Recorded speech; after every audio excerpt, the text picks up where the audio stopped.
this video, I'll show you how to make Gradient Rectangle in Canva.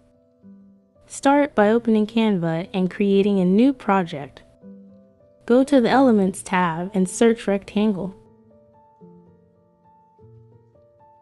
Click your preferred rectangle shape to add it to the page.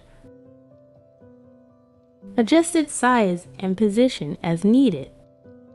Next, select the rectangle and click the color option in the toolbar. On the left, browse preset gradients, click any to apply instantly.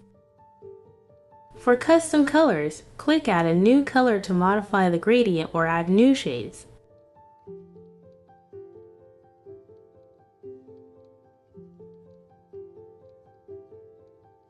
Pick your desired style. Adjust corner rounding for softer edges if needed.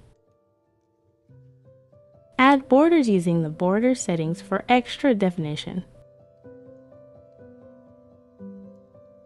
That's all. Thanks for watching.